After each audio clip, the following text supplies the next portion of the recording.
नमस्कार। सत्य लेकिन अद्भुत के सेशन में आप सबका बहुत बहुत स्वागत है। आज की श्रृंखला बहुत विशिष्ट है क्योंकि हमारे साथ जुड़े हैं हमारे भैया श्री प्रमोद शर्मा जी, जो ज्योतिष आचार्य हैं और इरिगेशन विभाग से वो सेवानिवृत्त हुए हैं, और उनकी पत्नी श्रीमती बालेश शर्मा, जो ITI की प्राचार्य सेवानिवृत्त हुई हैं। तो ये दोनों ही बहुत दिव्य हैं, बहुत ही पूजा पाठी हैं और रेकी में बहुत आगे पहुंच चुके हैं। ओकल्ट साइंस में भी इनकी बहुत अच्छी पकड़ है। तो आज जो इनके साथ घटना घटित हुई कुछ साल पहले, उसका जिक्र करेंगे, और चूँकि स्वयं दोनों जने यहाँ उपस्थित हैं तो वो घटना भी उन्हीं के मुंह से सुनेंगे। तो चलते हैं उनकी तरफ, आइए देखें क्या कह रहे हैं वो। नमस्कार, मैं बालेश शर्मा। मैं ITI बरेली में प्रिंसिपल के पद से रिटायर हुई हूँ और मैं रेकी से 2008 से जुड़ी हुई हूँ। और ये जो घटना मैं आपको बता रही हूँ ये मेरे परिवार की ही है, अपनी ही है। उस समय 2011 की बात है। मेरी बेटी है, उसके एक बेटी थी और बेटा नहीं था। वो ऐसी पड़ोस में एक दिन गई, किसी ज्योतिषी रहते हैं उसके पड़ोस में, उनसे उसने पूछा कि क्या मेरे भाग्य में बेटा है। तो उन्होंने छूटते ही उसकी पत्री वगैरह देखी और उसको बोला कि तुम्हारे भाग्य में तो बच्चा ही नहीं है, बेटे की तो बात ही अलग है, तुम्हारी बेटी भी कैसे हो गई। वो घर वापस आ गई और बहुत ही ज़्यादा डिप्रेस हो गई। उसने मुझे फ़ोन किया और बताया कि मम्मी पड़ोस वाले पंडित जी ऐसा ऐसा कह रहे हैं। उसके पति भी सिंगल चाइल्ड हैं, तो इसलिए उन्हें एक बेटे की बहुत ही ज़्यादा चाह थी। उसके ग्रैंड पेरेंट्स को भी बहुत ज़्यादा चाह थी कि एक बेटा हो जाए तो हमारा वंश चले। फिर जब उसने मुझे ये बात बताई तो मैंने कहा ठीक है, कोई बात नहीं, चिंता मत करो, मैं बात करती हूँ। मैं भी एक आध ज्योतिषी के पास गई, उन्होंने भी कोई मुझे सीधा कोई सरल उपाय या कोई भी मुझे कुछ वो नहीं बताया, सीधा से कोई भी उत्तर नहीं दिया। मैंने अपने हस्बैंड को ये बात बताई। जब मैंने अपने हस्बैंड को ये बात बताई तो उन्होंने उसकी पत्री, वो थोड़ा बहुत पत्री का ज्ञान उनको था, लेकिन जब ये बात सामने आई तो उन्होंने उसमें और पढ़ाई शुरू करी, खूब पढ़ाई करी और उसके बाद में उसकी पत्री को देखा। जब पत्री को देखने के बाद में उन्होंने देखा कि उसकी पत्री में एक पिशाच योग है। ये पिशाच योग क्या होता है ये अभी मेरे पति ही आपको बताएंगे। और फिर उन्होंने उस पत्री की हीलिंग करी। भैया बताइए। नमस्कार, मैं प्रमोद कुमार शर्मा सिंचाई विभाग से लगभग 40 साल की सेवा से करने के बाद निवृत्त हुआ हूँ। और शुरू से मुझे ज्योतिष का एक शौक सा था। तो घर में ये जो आपको घटना बताई, इसके सिलसिले में मुझे और इंटरेस्ट क्रिएट हुआ। तो मैंने यहाँ के लोकल स्थानीय जो आपका पंडित जी वगैरह जो अच्छे मान्य थे उनको पत्री दिखाई। तो उन्होंने ये बताया कि इसकी बेटी की उसमें जन्म पत्री में आपका पिशाच योग बनता है। तो अब ये बातें सुन करके हमारे दिमाग में और ज़्यादा थोड़ा सा उत्सुकता हुई, ये क्या है क्या नहीं है। तो हमने इसमें और थोड़ा सा अध्ययन करने की कोशिश करी।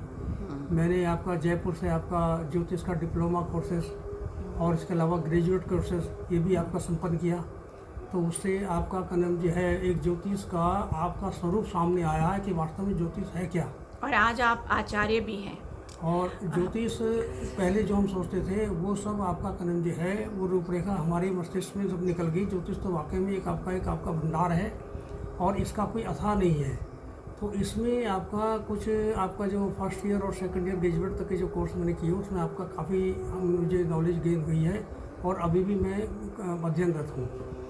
इसके अलावा जब आपका सन 2011 में ये सब बातें हुई तो हमने गुरु माँ से, हम सन 2000 से पहले से जुड़े हुए हैं, तो गुरु माँ को हमने सारी प्रॉब्लम बताई। तो गुरु माँ ने कहा कि इसकी पत्री आप हील कीजिए और आपका कदम जो है ये आपका उससे उपचार इसका संभव है। क्योंकि रेकी से हम लोग पितृदोष का निवारण करते हैं, तो ये विचार वहीं से आया था ना भैया? जी हाँ। हाँ जी। तो उसमें आपका फिर आपका ये जो मतलब अशुभ योग हैं, जैसे कालसर्प योग हुआ या आपका पितृदोष हुआ, ये पिशाच योग हुआ, इस तरह के जो है आपका माइनस वाले जो आपका योग बनते हैं उसको हमने बारीकी से अध्ययन किया और दर्शन करने के बाद में मैंने आपका सन 2011 की आपका अक्षय तृतीया का दिन चुना और उस दिन आपका इसको रेकी को मैंने अपने घर में जा कर के इसको पतरी हील की और हील करने के बाद में ये जो है आपका काफ़ी मैंने आपका कई दिन तक इसमें हील करता रहा।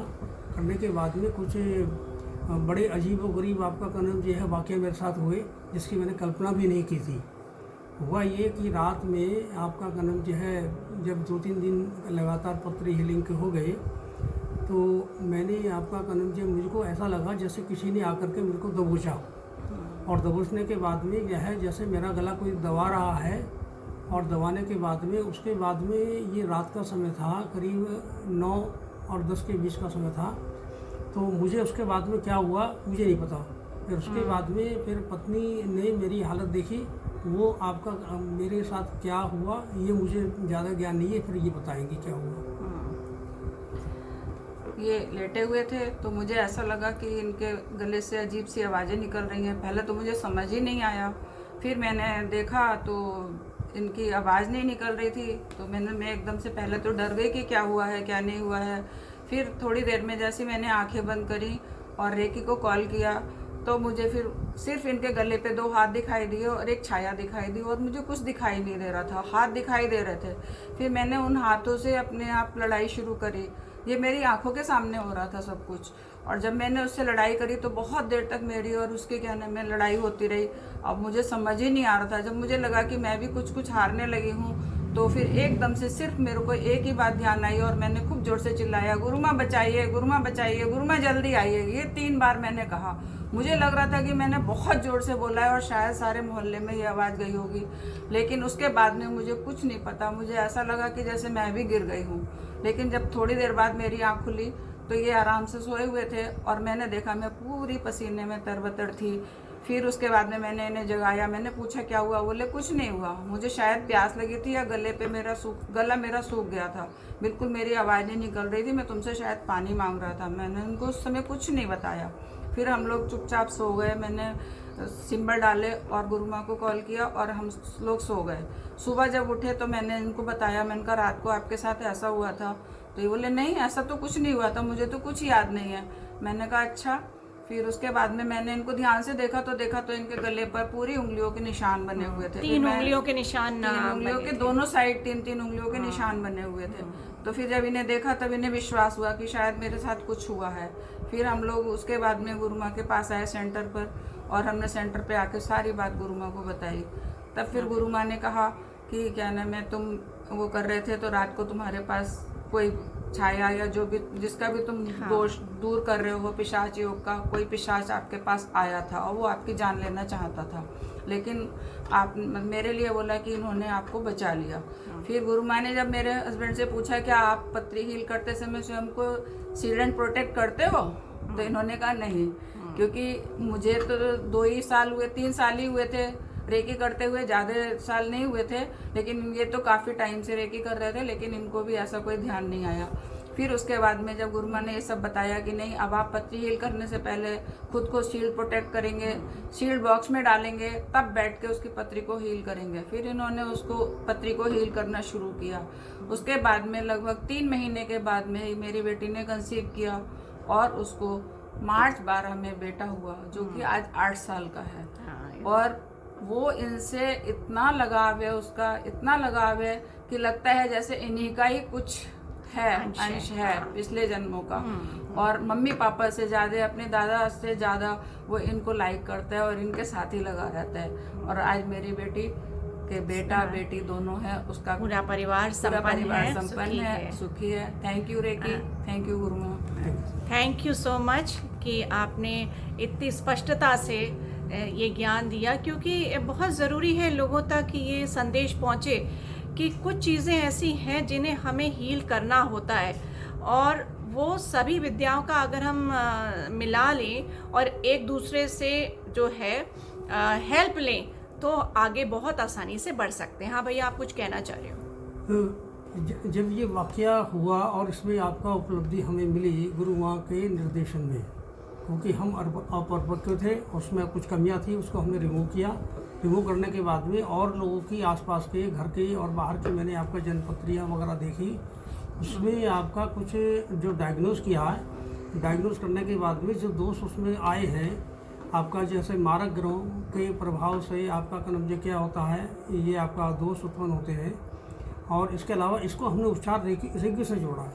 आज हम वर्षफल बना रहे हैं, वर्षफल में भी आपका कनम जो है पूरे वर्ष को डिवाइड करके आपका ग्रहों को आपका वर्गीकृत करके और उनके अंशात्मक स्थिति को निकालते हुए ये हम आपका रेकी से इसको हील करके जो मारक ग्रह है, जो उसका पीरियड है, उस पीरियड में उसको हील किया जाए तो ये हमें आपका मारक ग्रह भी सकारात्मक रोल देने शुरू कर देते हैं। ये हमने प्रत्यक्ष देख रहे हैं और इसमें एक अच्छी उपलब्धि हुई है। रेकी एक बहुत आपका कनम जो है सकारात्मक आपका विद्या है और इससे बहुत कुछ पाया जा सकता है। इसमें हम प्रयासरत हैं और गुरु माँ के निर्देशन में कार्यरत हैं। और भैया आपके साथ में हमने ये भी करा है कि आप पहले पत्रियों में से वो ग्रह निकाल लेते थे जिनकी ऊर्जा कम है और फिर हम लोग उसमें ऊर्जा देते थे। तो हमने ये भी देखा है कि अनेक पत्रियाँ हील हुई हैं और उनके जीवन सफल हुए हैं बहुत आराम से। उनको कोई एक बहुत ज़्यादा आडंबर फेस नहीं करना पड़ा, उनको बहुत ज़्यादा खर्चा नहीं करना पड़ा लोगों को, हमारे विद्यार्थियों को, और वो पत्री हील करके ही काफ़ी सफल अपने जीवन में हो पाए हैं। ये हम लोग ने 10 सालों में काफ़ी ये कार्य किया है दोनों ने मिलके। आपने विशेषकर आप वो छांटते थे और हम हील करते थे, और आपने एक विशेष पर्चियाँ भी बनाई जिसमें आपने उसमें जो भी ग्रह जिनकी ऊर्जा कम है उसको हम ऊर्जान्वित करें, ऐसा आपने एक नया प्रयोग भी किया। आप नए प्रयोग करते हैं और मुझे बहुत अच्छा लगता है। तो और कुछ रह गया है, आप कुछ और कहना चाहते हैं? हाँ, ग्रहों जो कमजोर ग्रह हैं उनको एक्टिवेट करना, हाँ, और जो मारक ग्रह हैं उनको डीएक्टिवेट करना। बस ये आपका रेकी के माध्यम बहुत से आसानी से हो जाता है, क्योंकि ये हमने बहुत सारे प्रयोग देखे, एक नहीं देखा। ये तो आपके ऊपर का प्रयोग था, उसके बाद में हम लोग ने कितने सारे प्रयोग इस पे किए हैं। तो ये बहुत ही संदेशात्मक है। आप दोनों का बहुत बहुत धन्यवाद। Thank you ma'am. ओके।